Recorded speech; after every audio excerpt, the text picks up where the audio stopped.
નમસ્કાર મિત્રો, હું છું ગોપાલ ઇટાલિયા. આજે 15મી ઓગસ્ટ 2025 સ્વતંત્રતા દિવસ અને એના રાતના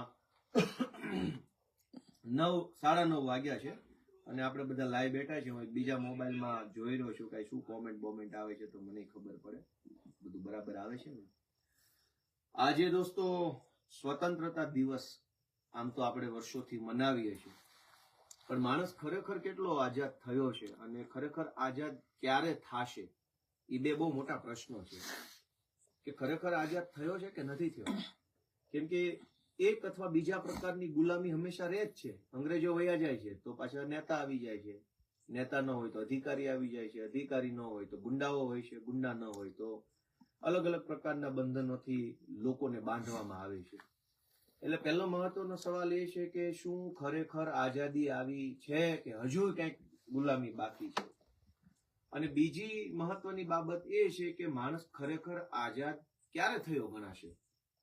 તો મારે આજે લોકોને એક મારા મનની વાત કહેવી છે. ઘણા સમયથી લાઈવ નતો, એમાં મને એમ લાગે છે કે જ્ઞાન જે છે, નોલેજ, એ જ માણસને આઝાદ બનાવી શકે છે. બાકી બધી વસ્તુ જે છે એ આઝાદ હોવાનો ભ્રમ છે. જ્યાં સુધી માણસની પોતાની પાસે જ્ઞાન નથી, નોલેજ નથી, માહિતી નથી, જાણકારી નથી, સૂચના નથી, ત્યાં સુધી માણસ જે છે એ સમજો કે અબુધ પ્રકારે જીવન જીવવા લાચાર બને છે, મજબૂર બને. અને અબુધ હોવું એટલે પોતાની જાતે એક ગુલામ પ્રકારની વાત થઈ ગઈ.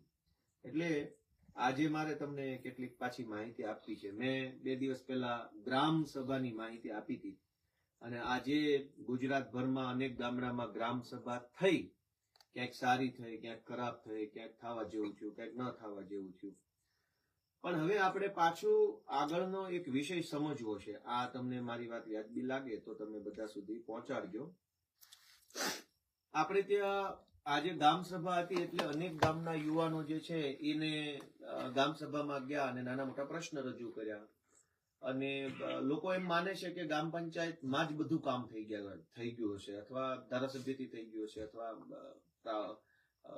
સાંસદ સભ્યથી થઈ ગયું હશે.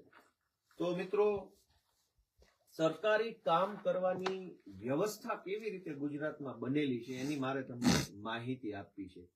કે સરકારી કોઈ પણ કામ હોય ભાઈ, તો સરકારી કામ કેવી રીતે થાય છે એ મારે તમને આ વખતે જણાવવું છે. ધારો કે આપણે ગામડાનો દાખલો લઈએ કે કોઈ ગામમાં કામના મુખ્યત્વે 2 પ્રકાર હોય. પહેલો પ્રકાર એવો હોય કે સાવ નવેસરથી કામ કરવું છે, અથવા કોઈ કામની અંદર રિપેરિંગ કરવો છે, સુધારો વધારો ઘટાડો કરવો હોય. નવેસરથી કામ એટલે કે નવી સ્કૂલ બનાવવી છે, નવું સ્મશાન બનાવવું છે, નવી આંગણવાડી બનાવવી છે, નવો પુલ બનાવવો છે, નવી પાણીની ટાંકી બનાવવી છે, નવો રોડ બનાવવો છે, નવી ગટર નાખવી છે. તો એ બધા થઈ ગયા કામ. અથવા કામનો બીજો પ્રકાર છે કે કોઈ પાણીની ટાંકી છે એને રિપેર કરવી છે, કોઈ શાળા રિપેર કરવી છે, કોઈ દવાખાનું રિપેર કરવું છે, કોઈ ગટર રિપેર કરવી છે, અથવા ગટર અથવા પાણીની ટાંકી બહુ જૂની થઈ ગઈ છે એને તોડી નાખવી છે. તો એ પણ એક કામ છે. તો ગ્રામ્ય કક્ષાએ અનેક પ્રકારના કામોની લોકોને જરૂર પડતી હોય છે. હજારો લોકોને ખબર નથી કે આ કામ ખરેખર કરે છે કોણ અને કેવી રીતે થાય છે. એટલે હું આજે તમને એ માહિતી આપવા માંગુ છું કે કામ કેવી રીતે થાય અને કામ કેવી રીતે કરી શકાય. તો આજે અમારી સાથે આ બધા ભેસાણના અમારા કાર્યકર્તાઓ મિત્રો છે. આ અમારા કિશોરભાઈ સાવલિયા ભેસાણ તાલુકાના પ્રમુખ છે. ભેસાણ એક વાડી અમે બેઠા છે, નાનો એવો ફોક્સ છે અને માહિતીનું આદાન પ્રદાન અમે કરી રહ્યા છીએ. ગામની અંદર કોઈ પણ આપણે ઉદાહરણ તરીકે એવી રીતે સમજીએ કે કોઈ નવું કામ કરવું છે, સાવ નવું. દાખલા તરીકે ગામની અંદર પાણીની ટાંકી બનાવવી છે, જે છે જ નહીં. હવે સરકારી પ્રોસેસને સમજીએ તો ગામડાની સમસ્યાઓ ઘટશે, કેમ કે હજારો યુવાનોને પ્રોસેસ નથી ખબર. એટલે અધિકારીઓ અને નેતાઓ મળી અને જનતાને ટલ્લે ચડાવે છે. તો ઉદાહરણ આપણે લઈએ કે ગામમાં પાણીની નવી ટાંકી બનાવવી છે. તો સૌથી પહેલા પાણીની નવી ટાંકી બનાવવાનો વિચાર કોઈના મનમાં આવે, કોઈ વ્યક્તિના મનમાં આવે. એ કેવી રીતે આવે? ધારો કે ગામના સરપંચના મનમાં વિચાર આવે એવો કે પાણીની ટાંકી હોવી જોઈએ, અથવા ગામના 10 લોકોના મનમાં એવો વિચાર આવે કે પાણીની ટાંકી બનવી જોઈએ, અથવા ગામના તાલુકા પંચાયતના સભ્યના મનમાં એવો વિચાર આવે, અથવા 50 લોકો ભેગા મળીને સરપંચને અથવા તાલુકા પંચાયતના સભ્યને રજૂઆત કરે કે અમારા ગામમાં પાણીની ટાંકી બનવી જોઈએ, તો કોઈ પણ કામની શરૂઆત એ ભાઈ થોડી વાર તમે ખમો ને યાર વડીલો, કોઈ પણ કામની શરૂઆત એક વિચારથી થાય છે. એ કામ નવું બનાવવાનું હોય કે કામ રિપેરિંગ કરવાનું હોય, પણ પેલા કોઈના મનમાં એવો વિચાર આવે કે આ કામ કરવું જોઈએ. એ વિચાર આવે એ પહેલો તબક્કો છે સરકારી કામનો. એ વિચારને સરકારી પ્રોસેસમાં લાવવા માટે શું કરવું પડે, તો કે ગ્રામ પંચાયત જે છે એના સરપંચ અથવા આખી ગ્રામ પંચાયતની બોડી ગામની અંદર ઠરાવ કરે કે આપણા ગામમાં પાણીની ટાંકીની જરૂરિયાત છે, માટે પાણીની ટાંકી બનાવવી, એવું ગામજનો બધા ભેગા મળીને એટલે કે ગામની પંચાયત ઠરાવે છે. એટલે જે વાત મનમાં હતી એ વાત કાગળ ઉપર પહેલી વખત પંચાયતમાં આવી. હવે પાણીની ટાંકી કેવી રીતે બનશે, એના બે રસ્તા છે. એક કે ગ્રામ પંચાયતનો ઠરાવ છે એ તાલુકા પંચાયતના સભ્યને આપવામાં આવે, અથવા ગ્રામ પંચાયતનો ઠરાવ જિલ્લા પંચાયતના સભ્યને આપવામાં આવે. કોઈ પણ સરકારી કામ કરવા માટે સૌથી પહેલા એનું આયોજન સરકારી રીતે થવું જરૂરી છે.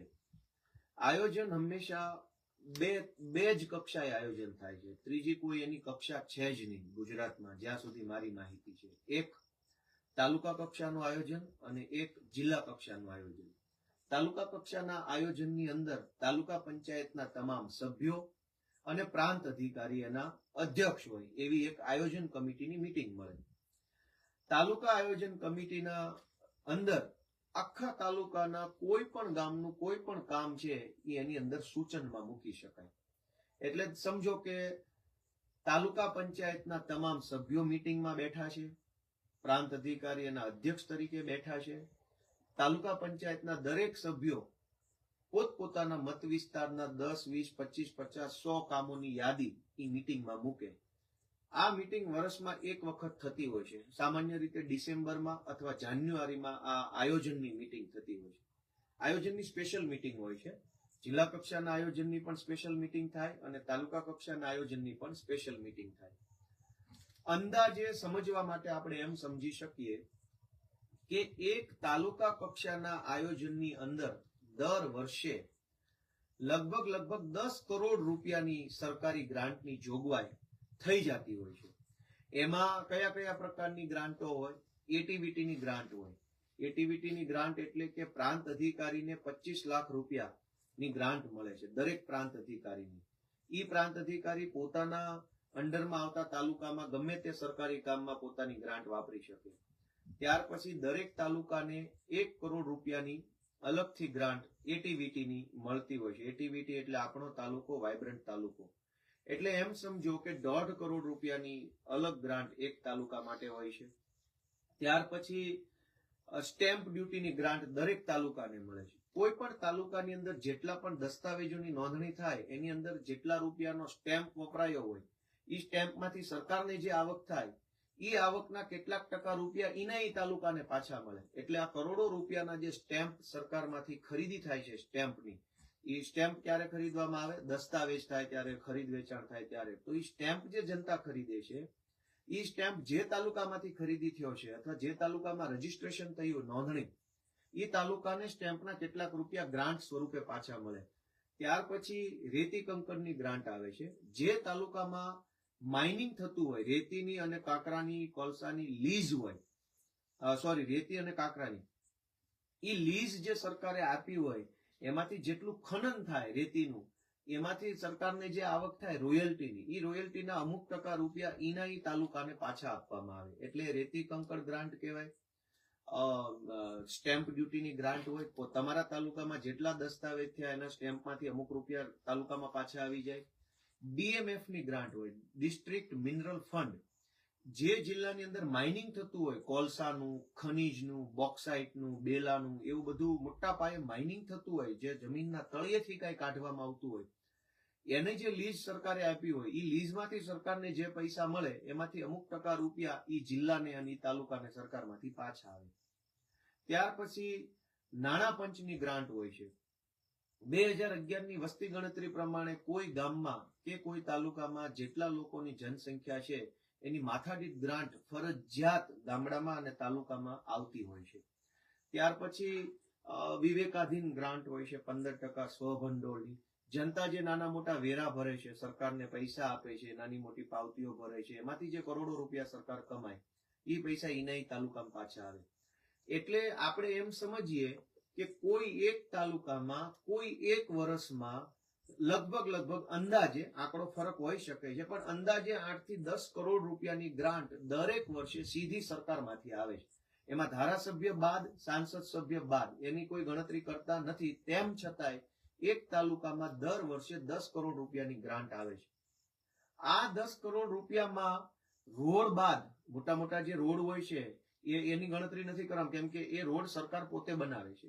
હું તમને પાણીની ટાંકીની માહિતી આપું છું, પણ એની પહેલા ગ્રાન્ટની માહિતી આપું કે આ 10 કરોડ રૂપિયા છે એ તમે એવું મગજમાં ધારી ના લો કે ગામની બાઉન્ડ્રીની અંદર વાપરવા માટે જ છે, ગામની બાઉન્ડ્રીની બહાર વાપરવાના નથી. એટલે તમે તમારા ગામની જે બોર્ડર લાઈન હોય, બાઉન્ડ્રી હોય, જ્યાં સુધી મકાનો હોય, એ મકાનો વાળો જે વિસ્તાર છે જેને આપણે ગામ તળ કહીએ છીએ, એ ગામ તળની અંદર વાપરવાના જ આ 10 કરોડ રૂપિયા છે.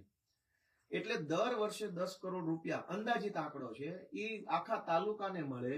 એક તાલુકામાં ધારો કે એવરેજ 50 થી 60 ગામો હોય, ક્યાંક 70 હોય, ક્યાંક 80 હોય, પણ 60 ગામડાની એવરેજ આપણે માનીને ચાલીએ તો મારું ગણિત કાચું છે, આપણે કેલ્ક્યુલેટર કાઢી લઈએ ખોટા ગપ્પા મારવાના બદલે. પણ 10 કરોડ રૂપિયા એક તાલુકામાં દર વર્ષે આવે, ક્યાં કેલ્ક્યુલેટર, અને 60 ગામડા હોય તો દર વર્ષે કેટલા રૂપિયા એક ગામડાના ભાગમાં આવે એ તમે સમજી શકો છો. હવે તમે સમજો કે આ ગ્રાન્ટ માત્ર ગામની બોર્ડરની અંદર વાપરવા માટેની છે.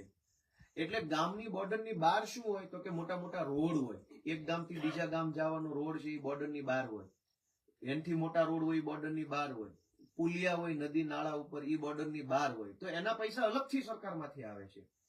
આ તો ગામની બોર્ડરની અંદર, ગામની બોર્ડરની અંદર શું હોય, શમશાન હોય, સ્કૂલ હોય, દવાખાનું હોય, પાણીની ટાંકી હોય, ગટર હોય, કેમેરા હોય, સીસીટીવી, ક્યાંક નદી આવતી હોય તો પૂર સંરક્ષણ દિવાલ આવતી હોય, પાણી ભરાય ને એટલા માટે ઈ ગામની અંદર આવતી હોય, આંગણવાડી ગામની અંદર આવતી હોય, પંચાયતનું મકાન ગામની અંદર આવતું હોય. તો ગામની અંદર આટલી જ વસ્તુ આવતી હોય, અને ઈ જ વસ્તુ માટે સરકારના એક તાલુકા દીઠ 10 કરોડ રૂપિયા અંદાજિત આખા ગુજરાતમાં આવે છે. હવે હું તમને કહું કે ગામમાં પાણીની નવી ટાંકી બનાવી છે. સામાન્ય રીતે લોકો ધારાસભ્ય, સાંસદ સભ્યને રજૂઆત કરતા ટાંકી બનાવી છે, ગ્રાન્ટ આપો, પણ ગામની અંદર પૈસા વાપરવા માટે કરોડો રૂપિયા સરકારમાંથી ઓલરેડી આવે છે. હવે આપણે એક વસ્તુ એ પણ મારે તમને ધ્યાને મૂકવી છે કે 5 લાખ રૂપિયા સુધીનું કોઈ પણ સરકારી કામ હોય એ તાલુકા પંચાયત હસ્તક થતું હોય છે હંમેશા માટે, અને 5 લાખ કરતા ઉપરની કિંમતનું કોઈ પણ કામ હોય તો એ જિલ્લા પંચાયત હસ્તક થતું હોય. પછી એ 10 લાખનું હોય કે 20 લાખનું હોય કે 50 લાખનું હોય. 5 લાખ કરતા અંદરની કિંમતના જે કાંઈ સરકારી કામ હોય એ તાલુકા પંચાયત હસ્તક એનું વહીવટી પ્રક્રિયા થાય અને એ કામનું અમલીકરણ ગ્રામ પંચાયત કરાવે. આપણે પેલા નાના કામનો દાખલો લઈએ, કેમ કે પાણી ટાંકી તો 5 લાખ વાળી ન હોય એટલે મોટો દાખલો થઈ જાય છે. હું નાના દાખલામાં સમજાવું કે એમ સમજો કે ગામની અંદર આપણે સીસીટીવી કેમેરા નાખવા છે. આના સીસીટીવી નો દાખલામાં ટેકનિકલ પ્રોબ્લેમ આવશે, આપણે સરળ ભાષામાં સમજાવવા છે. ગામના શમશાન ફરતે દિવાલ કરવી છે. શમશાન ઉપર ફરતે દિવાલ નથી, મસાણિયા ફરતે. એટલે ગામમાં એવું પેલા મેં કીધું મનમાં વાત આવી, ગામ લોકોના કે સરપંચના કે તાલુકા સભ્યના કે શમશાનની ફરતે દિવાલ કરવી છે. એ વાત બે રીતે સરકાર સુધી જાય. એક તો તાલુકા પંચાયતનો સભ્ય ડાયરેક્ટ આયોજનની મીટિંગમાં મૂકી શકે, અથવા ગામ પંચાયત ઠરાવ કરે અને ગામ પંચાયત તાલુકા સભ્યના માધ્યમથી મૂકે. એટલે એક વસ્તુ દોસ્તો મગજમાં ક્લિયર રાખજો કે ગામની બોર્ડરની અંદરનું કોઈ પણ કામ હોય એનું પહેલું પગથિયું તાલુકા પંચાયતની આયોજન સમિતિની બેઠક છે. એટલે કે તાલુકા પંચાયતના સભ્યનું મહત્વ ખૂબ વધી જાય છે. જોકે ભાજપના માણસોએ તો આને કમાવાનો ધંધો કરી નાખ્યો છે, સ્મશાનની ફરતે દિવાલ બનાવવી છે, એવું કામ નક્કી થયું કે ભાઈ એક્સ નામનું ગામ છે, એક્સ ગામમાં સ્મશાનની ફરતે દિવાલ બનાવવી છે. હવે આ કામ તાલુકા આયોજન કમિટીની મીટિંગની અંદર પહેલી વખત રજૂ થયું હોય, ડિસેમ્બરમાં અથવા જાન્યુઆરીમાં એક જ વખત એની મીટિંગ થાય આખા વર્ષમાં, કેમ કે આખા તાલુકાના તમામ કામોનું આયોજન એક જ વખતમાં નક્કી કરી નાખવામાં આવે કે આખા વર્ષમાં આપણા તાલુકામાં આટલા કામ કરશું. એ કામમાં 100 કામની યાદી હોય, 500 કામની યાદી હોય, 700 કામની પણ યાદી હોઈ શકે છે. તો સ્મશાનની દિવાલ બનાવવાનું કામ જે છે એ આયોજન કમિટીમાં મંજૂર થયું. આયોજન કમિટીના અધ્યક્ષ પ્રાંત અધિકારી છે, એના કમિટી મેમ્બર તાલુકા પંચાયતના સભ્યો હોય. સર્વસંમતિથી નક્કી થયું કે એક્સ નામના ગામમાં સ્મશાન ફરતે દિવાલ બનાવવી છે. એટલે એ પહેલો તબક્કો થઈ ગયો કે હવે આ કામ કરવાનું છે, કાગળ ઉપર આવી ગયું, સર્વસંમતિ થઈ ગઈ. એને કહેવાય પ્રાથમિક મંજૂરી, કાયદાની અથવા સરકારની ભાષામાં. પ્રાથમિક મંજૂરી એટલે એવું કે હા ભાઈ હવે આ કરવું છે, ચલો કઈ વાંધો નહીં, બધા કરીએ, એગ્રી થઈ ગયા બધા, એને કહેવાય પ્રાથમિક મંજૂરી. પ્રાથમિક મંજૂરી મળ્યા પછી એને કામ જિલ્લા આયોજન અધિકારી પાસે એ કામ મંજૂર થવા માટે જાય. મંજૂર શું કામ થવા માટે જાય કે ભાઈ જે કામ આ કમિટીએ નક્કી કર્યું છે એ કામ સરકારના ગ્રાન્ટના નિયમમાં આવે છે કે નહીં. કેમ કે ગ્રાન્ટના નિયમ હોય, જેમ કે ધારાસભ્યને જે ગ્રાન્ટ મળે છે એમાંથી 50 લાખ રૂપિયાની ગ્રાન્ટ માત્ર પાણીના કામમાં જ વાપરવાની, બાકીના પૈસા જે છે એ અલગ કામમાં વાપરવાના, એવું પૈસાનો પણ નિયમ મૂકેલો છે. એમ તાલુકા પંચાયતમાં જે 10 કરોડની ગ્રાન્ટ આવે છે એમાંથી અમુક ટકા રૂપિયા માત્ર દલિત સમાજના વિકાસના કામ માટે વાપરવાના, અમુક ટકા રૂપિયા માત્ર આદિવાસી સમાજના વિકાસ માટે વાપરવાના, અમુક ટકા રૂપિયા માત્ર ઓબીસી સમાજના વિકાસ માટે વાપરવાના, અમુક ટકા રૂપિયા જળ માટે વાપરવાના, અમુક ટકા રૂપિયા સફાઈ માટે, એવું બધા નિયમો બનેલા છે. એટલે એ જે 10 કરોડ રૂપિયામાંથી દિવાલ બનાવવાનો જે નિર્ણય લેવામાં આવ્યો આયોજન કમિટીમાં, એ નિર્ણય કમિટીએ યોગ્ય લીધો છે કે અયોગ્ય, એનું ચેકિંગ જિલ્લા આયોજન અધિકારી દ્વારા કરવામાં આવે. ધારો કે જિલ્લા આયોજન અધિકારીએ નિર્ણય કર્યો કે બરાબર છે, નિર્ણય સરસ છે, વાંધો નથી, સરકારના નિયમ પ્રમાણે આ કામ થઈ શકે તેમ છે, એટલે પૂર્વ મંજૂરી મળ્યા પછી એને આયોજન મંજૂર થઈ ગયું કહેવાય. આયોજન મંજૂર થઈ જાય એટલે ત્રીજો તબક્કો ચાલુ થાય. પહેલો તબક્કો છે એ પ્રાથમિક મંજૂરી, બીજો તબક્કો છે એ ફાઇનલ મંજૂરી એટલે કે જિલ્લા આયોજન અધિકારીની મંજૂરી, ત્રીજો તબક્કો છે કે એનું ટેકનિકલ સર્વે થાય, TS, અથવા એને પ્લાન લેઆઉટ કહી દો. કેમ કે દિવાલ બનાવી છે, પણ દિવાલ લાંબી કેટલી છે, પહોળી કેટલી છે, ઊંચી કેટલી છે, એમાં પ્લાસ્ટર મારવું છે કે નથી મારવું, એ તો કોઈને ખબર નથી. પછી જ્યાં દિવાલ બનાવવાની છે ત્યાં સમથળ જમીન છે કે થોડીક ખાડામાં છે, થોડીક ઊંચાઈ ઉપર છે, કોઈને ખબર નથી. તો જે કામ કરવાનું નક્કી થયું છે એનો ફિલ્ડ સર્વે કરવો પડે, ત્યાં જઈને જોવું પડે કે દિવાલ કેટલા ફૂટ લાંબી બનશે, કેટલા ફૂટ ઊંચી બનશે, કેટલા ફૂટ પહોળી બનશે, પ્લાસ્ટર કેટલું લાગશે, લોખંડ કેટલું વપરાશે, ઈંટો કેટલી વપરાશે, સિમેન્ટ કેટલી વપરાશે, ખાડા કઈ કઈ જગ્યાએ છે, ઊંચાઈ કઈ કઈ જગ્યાએ છે, જમીન છે એ પથરાળ છે, એનો પાયો ગાળવા માટે જમીન ખોદવી પડે એમ છે, તો એ ખોદવા માટે માણસથી ખોદશે કે મશીનથી ખોદશે, પોચી જમીન છે, કડક જમીન છે, આ તમામ પ્રકારનો ટેકનિકલ સર્વે થાય. એ સર્વે થાય એટલે તાલુકા પંચાયતની અંદર એક એન્જિનિયર હોય, એ એન્જિનિયર આ બધો સર્વે કરે અને એક લમસમ અંદાજિત પ્લાન બનાવે. એ પ્લાનમાં એનો નકશો હોય, એનું ડ્રોઈંગ દોરેલું હોય અને લખેલું હોય કે જો આ દિવાલ બનાવવામાં આવે તો 3 લાખનો ખર્ચો થશે. એટલે જયારે ઓલું આયોજનમાં કામ આવ્યું હોય ત્યારે નક્કી થયું હોય કે 3 લાખ દિવાલ બનાવવા પેટે મંજૂર કર્યા, પણ એ પ્રાથમિક મંજૂરી થઈ. પ્રાથમિક મંજૂરી આપ્યા પછી આયોજન અધિકારીએ કાયદા પ્રમાણે છે એ ચેક કરીને એને મંજૂરી આપી. પછી એનો ટેકનિકલ સર્વે થાય. ટેકનિકલ સર્વેમાં દિવાલ બનાવવાનો વાસ્તવિક ખર્ચો, જાડાઈ, પહોળાઈ, ઊંચાઈ, પ્લાસ્ટર સહિતનો ખર્ચો 3 લાખ આવે છે એવું નક્કી એન્જિનિયર કરે. એ ચોથો તબક્કો થઈ ગયો. ચોથો તબક્કો પૂરો થાય એટલે એને વહીવટી મંજૂરી માટે મોકલવામાં આવે અધ્યક્ષ પાસે. વહીવટી મંજૂરી શું છે કે પહેલા નક્કી થયું દિવાલ બનાવવી છે, પછી નક્કી થયું કે દિવાલ બનાવવામાં આટલો ખર્ચો છે, પછી વહીવટી મંજૂરી હા ભાઈ ભલે ખર્ચો થતો કઈ વાંધો. એટલે વહીવટી મંજૂરી એટલે એવી મંજૂરી છે કે હવે સરકાર ફાઇનલી દિવાલ બનાવવા માટે 100% સંમત છે અને પૈસા આપશે, એનું નામ વહીવટી મંજૂરી. એટલે પેલા 3 લાખનો જે પેલા ટેકનિકલ સર્વે કરીને આપ્યો ફિલ્ડ ઉપર, એ 3 લાખ સરકાર આપશે એવી મંજૂરી એને વહીવટી મંજૂરી કહેવાય. વહીવટી મંજૂરી થયા પછી એનું અમલીકરણનો તબક્કો આવે. હવે અત્યારે અહીંયા સૌથી મોટો ભ્રષ્ટાચારનો રસ્તો ગુજરાતમાં ભાજપની સરકારે ખોલ્યો છે. ભાજપની સરકારે એવો નિર્ણય કર્યો છે કે 5 લાખ સુધીનું કોઈ પણ સરકારી કામ હોય એમાં ટેન્ડર બેન્ડર કાંઈ નહીં કરવાનું. કોઈ પણ XYZ વ્યક્તિને કામ સોંપી દેવાનું. અને 5 લાખ સુધીનું કામ જે કાંઈ હોય છે એ મોટા ભાગે ગ્રામ પંચાયત હસ્તક એનું અમલીકરણ થાય. 5 લાખ કરતા ઉપરનું કોઈ પણ સરકારી કામ હોય, પાણીની ટાંકી હોય તો એ 15 લાખની હોય, તો એનું અમલીકરણ ગ્રામ પંચાયત નહીં કરે. એનું અમલીકરણ જે તે સંસ્થા કરશે. માર્ગ અને મકાન વિભાગ, પાણીની ટાંકી હોય તો માર્ગ મકાન વિભાગ બનાવે, શાળા હોય તો શિક્ષણ વિભાગ બનાવે, આંગણવાડી હોય તો ICDS બનાવે, દવાખાનું હોય તો હેલ્થ વિભાગ બનાવે. 5 લાખ કરતા ઉપરની રકમ હોય તો જે તે વિભાગ દ્વારા એ કામ કરવામાં આવે ને વિભાગ એજન્સીને ટેન્ડર દ્વારા આપીને કામ કરાવડાવે. 5 લાખ સુધીની રકમનું કામ હોય તો એમાં કોઈ ટેન્ડર કરવાનું આવતું નથી. એટલે ભ્રષ્ટાચારનો સૌથી મોટો રસ્તો શું છે કે તાલુકા આયોજનની અંદર જે પેલા 10 કરોડ મળે છે એમાં તાલુકા પંચાયતના બધા સભ્યો બેસે અને પોતાના 50-50, 20-20, 30-30 કામો રજૂ કરી દે.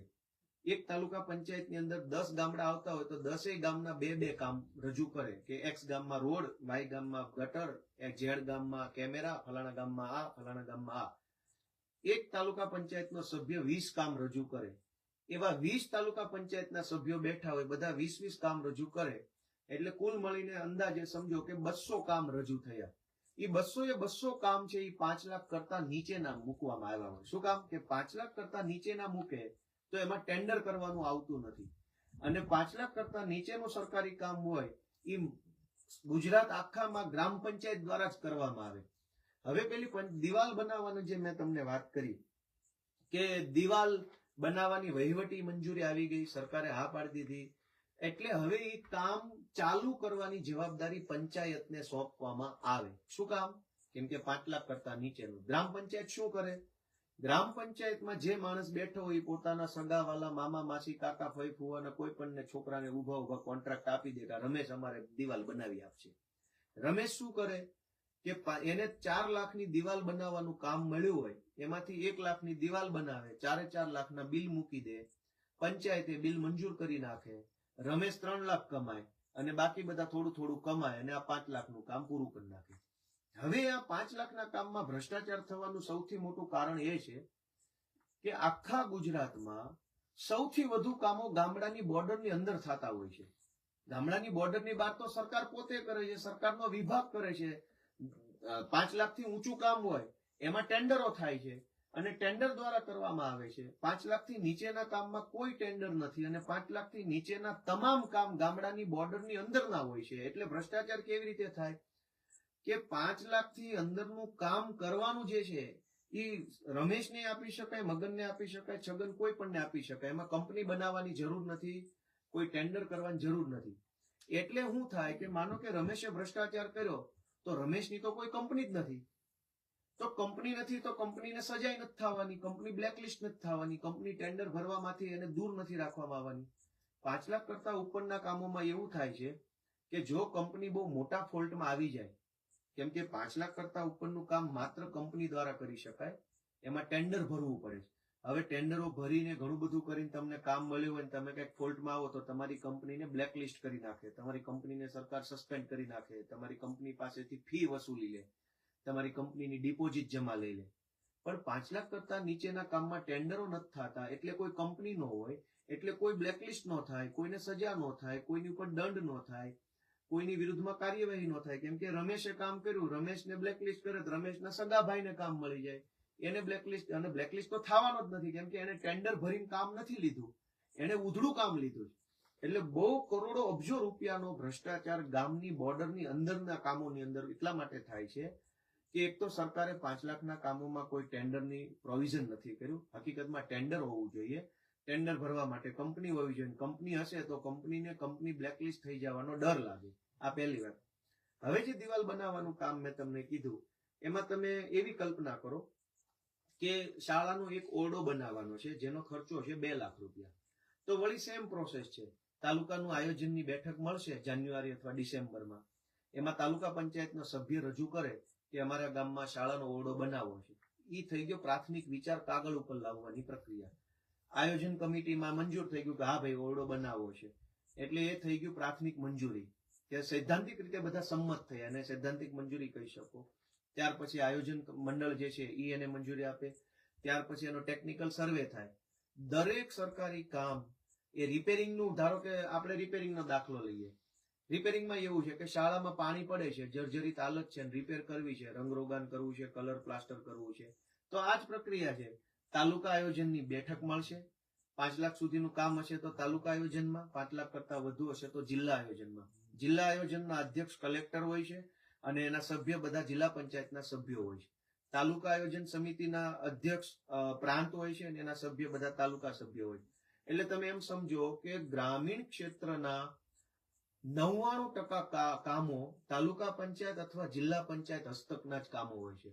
ધારાસભ્ય કે સાંસદ સભ્યની ભૂમિકા બહુ જ મર્યાદિત થઈ જાય છે આની અંદર. કેમ કે 10 કરોડ રૂપિયાની ગ્રાન્ટ તો આયોજન કમિટીને મળે છે. આયોજન કમિટીમાં બધા તાલુકા સભ્યો હોય છે. ધારાસભ્યને માત્ર 1.5 કરોડ રૂપિયાની વાર્ષિક ગ્રાન્ટ મળે છે. હવે ધારાસભ્ય 1.5 કરોડ રૂપિયા મળે છે ત્યારે એની પાસે 3 તાલુકા હોય છે. જેમ કે વિસાવદરની વાત કરું તો વિસાવદરમાં 3 તાલુકા છે. ધારાસભ્યની ગ્રાન્ટ હોય છે 2.5 કરોડ. 2.5 કરોડ એટલે 3 તાલુકા વચ્ચે 2.5 કરોડ, જેમાંથી 50 લાખ રૂપિયા માત્ર પાણી જળ સંચયના કામોમાં વાપરવાના છે. બાકીના 2 કરોડ રૂપિયા ભાગ્યા 3 તાલુકા. પણ દરેક તાલુકાને પોતાને 10 કરોડ રૂપિયા વાપરવા દર વર્ષે મળે છે અને એનો વહીવટ તાલુકા પંચાયતના સભ્યોના હાથમાં હોય છે. અને દરેક જિલ્લા પંચાયતોને એવરેજ આખા વર્ષ દરમિયાન લગભગ 20 થી 25 કરોડ રૂપિયા દરેક જિલ્લાને ઓછામાં ઓછા નાખી દેતા વાપરવા મળે છે. તો 10 કરોડ રૂપિયાનો ભ્રષ્ટાચાર દરેક તાલુકામાં દરેક વર્ષે જે કઈ તાલુકા સભ્યો ભેગા મળીને કરી જાય છે. અને લોકોને ખબર નથી કે આ પ્રક્રિયા છે. એટલે આજે તમે ગામ સભામાં જે લોકોએ હાજરી આપી હોય એ બધા મિત્રોને મારી એટલી જ વિનંતી છે કે તમે ગામ સભામાં જાઓ, પણ તાલુકા પંચાયતના સભ્યોની ઉપર પણ ખૂબ નજર રાખવી જરૂરી છે. કેમ કે તાલુકા પંચાયતના સભ્યો છે એ જ તો બધું નક્કી કરતા હોય છે. આયોજન એટલે ગામની બોર્ડર લાઈનની અંદર કંઈ પણ કામ કરાવવું હોય, હું કામ ગણાવી દઉં. પેવર બ્લોક નખાવા છે, સીસી રોડ બનાવવો છે, ગટર કરવી છે, સીસીટીવી કેમેરા નખાવા છે, આંગણવાડીનું કામ છે, શાળાનું કામ છે, દવાખાનાનું કામ છે, પાણીની ટાંકીનું કામ છે, પૂર સંરક્ષણ દિવાલનું કામ છે, કે ગામના સ્મશાનની અંદર દિવાલ બનાવી, સ્મશાનમાં ખાટલી મૂકવી, સ્મશાન પર છાપરું નાખવું, ગામનું બસ સ્ટેન્ડ બનાવવું, કે ગામની અંદર કોઈ જાહેર કોમ્યુનિટી પેલો સેન્ટર બનાવવું. ગામની બોર્ડરની અંદર કંઈ પણ કામ કરવું હોય એ તમામ કામનું પહેલું પગથિયું તાલુકા પંચાયત છે. તાલુકા પંચાયતની આયોજનમાં કામ મૂકવામાં આવે, પછી એનો ટેકનિકલ સર્વે થાય, પછી એની વહીવટી મંજૂરી થાય અને ગ્રામ પંચાયત દ્વારા કામ કરવામાં આવે, ત્યાં એ ભ્રષ્ટાચાર થાય છે. એટલે તમને બધાને આ માહિતી જાણકારી મળી રહે એવો અમારો પ્રયત્ન છે. તમે આજે બધાએ ગ્રામ સભાની અંદર ગયા છો, પણ ગ્રામ સભા એ પહેલું પગથિયું છે શીખવાનું. બીજું પગથિયું એ છે કે આપણા ગામમાં આયોજનમાં કેટલા કામો મંજૂર થયા છે એની સતત નોંધ રાખવી. આયોજન કમિટીના સભ્યોમાં તાલુકા પંચાયતના સભ્યો અને જિલ્લા પંચાયતના સભ્યો હોય છે. આ બધા જ લોકો મોટા ભાગે એવું કરતા હોય છે. દાખલા તરીકે ઉદાહરણ આપું ભ્રષ્ટાચારનું, કે કોઈ ગામમાં પેવર બ્લોક નાખવાની જરૂરિયાત છે, એટલે ગામના આગેવાનને એવું કહેવામાં આવે કે તમારા ગામમાં હું પેવર બ્લોક નખાઈ દઉં, મને તમે દાખલા તરીકે 5,000 આપી દેજો. એટલે તાલુકા પંચાયતના સભ્યને દાખલા તરીકે 5,000 આપવામાં આવે એટલે તાલુકા પંચાયતનો સભ્ય એક્સ નામના ગામમાં બ્લોક નાખવા છે એવો રિપોર્ટ આયોજન કમિટીમાં મૂકે. એટલે આયોજન કમિટીમાં એ રિપોર્ટ મંજૂર થઈ જાય એટલે પછી એનો સર્વે થાય તો વહીવટી મંજૂરી મળે એટલે બ્લોક નાખવાની પ્રોસેસ ચાલુ થાય એટલે એ ગામ પંચાયતને બ્લોક નાખવા માટેનું કામ સ્ટાર્ટ કરી દે. કામ સ્ટાર્ટ કરે એટલે 5,000 તો પહેલા અપાઈ ગયા હોય, એટલે પછી પાછળથી તો બધું, એટલે આખા ગુજરાતમાં આ સિસ્ટમ હાલે છે. એને તમે જાણો કે ગામનું કોઈ પણ કામ, ગામની બોર્ડર લાઈનની અંદરનું કોઈ પણ કામ 5 લાખ કરતા નાની રકમનું કામ હોય એ તમામ કામ તાલુકા પંચાયતના 10 કરોડ રૂપિયાની વાર્ષિક જે અલગ અલગ ગ્રાન્ટો હોય છે, વિવેકાધીન ગ્રાન્ટ, સ્વભંડોળની ગ્રાન્ટ, ડીએમએફની ગ્રાન્ટ, રેતી કંકરની ગ્રાન્ટ, સ્ટેમ્પ ડ્યુટીની ગ્રાન્ટ, આ તમામ ગ્રાન્ટનો ટોટલ 10 કરોડ એક તાલુકા દીઠ થાય છે. એ 10 કરોડના આયોજન ઉપર જનતાએ નજર રાખવી જોઈએ. આયોજન થતું હોય ત્યારે પોતાના સૂચન આપવા જોઈએ.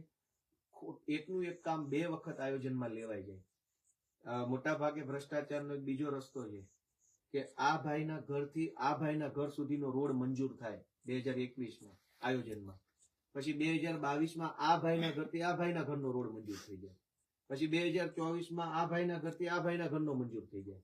એકનો એક રોડ 10 વખત મંજૂર થઈ જાય, બને એક પણ વખત નહીં 10 વખત પેમેન્ટ નીકળી જાય. આવું પણ ગુજરાતમાં બને છે. નામ બદલી કે ગોપાલભાઈના ઘરથી કિશોરભાઈના ઘર સુધી બ્લોક નાખ્યા, પેમેન્ટ આવી ગયું. આવતા વર્ષે કિશોરભાઈના ઘરથી ગોપાલભાઈના ઘર સુધી બ્લોક નાખ્યા, વળી પેમેન્ટ આવી ગયું. આવતી વખતે ગોપાલભાઈ બાપાનું નામ લખે કે ભાઈ ફલાણા ભાઈના ઘરથી કિશોરભાઈના ઘર સુધી બ્લોક. એટલે કામનું નામ ટાઇટલ બદલી નાખે એટલે યુનિક લાગે. અને આવી રીતે ભ્રષ્ટાચાર થતો હોય છે. લોકો જાણે, જાગે, પ્રશ્ન પૂછે, અવાજ ઉઠાવે એવી લાગણી સાથે મેં આજે આ અડધી રાતનો ઉજાગરો કર્યો છે. બધાનો ખૂબ ખૂબ આભાર. ભાઈ તમારે કોઈ કઈ કેવું હોય 2 શબ્દો કહી દો. અડધી કલાકથી તમે ઉભા છો તો કઈ 2 શબ્દો કયો, કઈક સાંભળ્યા ગુજરાતમાં હોવ બધા કયો કિશોરભાઈ કયો 2 શબ્દો. હે અમે તો શું કહ્યું જો લઈ જે ફાવે કયો. હવે પછી આપણે પછી ટાટર પાડી દઈએ. કયો કઈ કયો અનુભવ ગયો પાણી દો તમે કીધું બધું હાલી હાલો. ભારત માતા કી જય. હાલો.